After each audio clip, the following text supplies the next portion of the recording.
इधर वाला रिएक्टेंट है। अब एलिमेंट इसमें कौन कौन से आ रहे हैं, एलिमेंट की अगर हम बात करें तो कौन कौन से आ रहा है, Mg यानी कि मैग्नीशियम आ रहा है, और आ रहा है हमारा ऑक्सीजन। यही दो आ रहे हैं, है ना, मैग्नीशियम आ रहा है और ऑक्सीजन आ रहा है। अगर आप रिएक्टेंट इधर की तरफ रिएक्टेंट में बात करेंगे तो Mg के मैग्नीशियम के कितने एटम है, एक एटम है। और अगर ऑक्सीजन की बात करें तो यहाँ पे देखो O2 है ना, तो कितने एटम है, दो एटम है। अगर आप इधर बात करें तो मैग्नीशियम के कितने एटम है, फिर से एक ही है।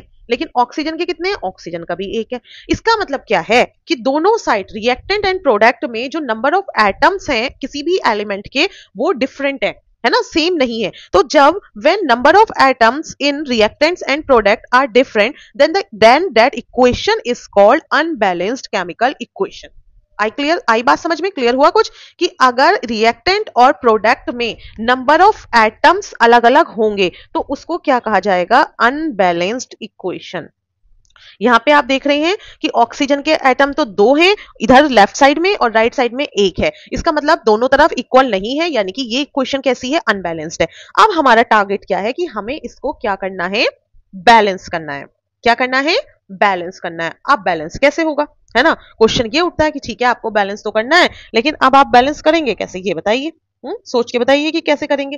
अगर आप इस साइड ऑक्सीजन, लेफ्ट साइड में ऑक्सीजन के एटम कम है, अगर आप यहाँ पे ऑक्सीजन के दो एटम कर दें, तो अगर मान लो आपने यहाँ टू लगा दिया यानी कि ऑक्सीजन के कितने हो गए, दो हो गए। अब मैं देखूं, ये आपने जो किया है इसे मैं अलग कलर से लिखती हूँ। अब अगर आप लेफ्ट साइड देखेंगे तो ऑक्सीजन के तो दो हो गए, लेकिन ये जो मैग्नीशियम है इसके भी तो दो हो गए ना, ये तो फिर से अनबैलेंस्ड हो गई। यहाँ मैग्नीशियम का एक है, यहाँ मैग्नीशियम के दो हो गए, यानी कि ये तो फिर से अनबैलेंस्ड हो गई। तो अब क्या अनबैलेंस्ड है, मैग्नीशियम। अब आप देखेंगे इधर, अगर मैं इस मैग्नीशियम के भी इधर टू लगा दूं, क्या लगा दूं, टू लगा दूं, तो देखो अब इधर क्या हो गया, मैग्नीशियम के भी टू हो गए, ऑक्सीजन के तो कोई हमने डिस्टर्ब नहीं किया, ऑलरेडी टू है, इसके भी टू हो गए, इसके भी टू हो गए। इसका मतलब क्या है कि अब हमारी केमिकल रिएक्शन क्या हो गई है, बैलेंस हो गई है।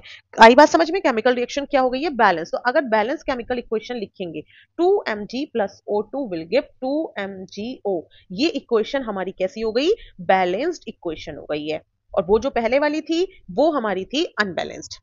क्लियर आ गया समझ में। तो ऐसा नहीं है, आपको ये देखना है कि किसमें कहाँ क्या हो रहा है, उसके अकॉर्डिंग ही आपको बैलेंस करना है। सबसे पहला काम है, जैसे ही आपको कोई रिएक्शन मिली है आप एक टेबल बनाइए, इस टेबल की हेल्प से आप अपने सारी चीजें नोट डाउन करिए, उससे आपको समझने में बहुत ज्यादा ईजी होगा। अब जैसे आपकी एनसीईआरटी में नेक्स्ट क्वेश्चन दे रखा है, जो नेक्स्ट इक्वेशन दे रखी है, मैं एनसीईआरटी ही ले रही हूँ, है ना, उससे आपको समझने में इजी होगा। तो एनसीईआरटी में आपकी नेक्स्ट इक्वेशन दे रखी है बैलेंस करने के लिए, ये Fe plus H2O will give Fe3O4 plus H2।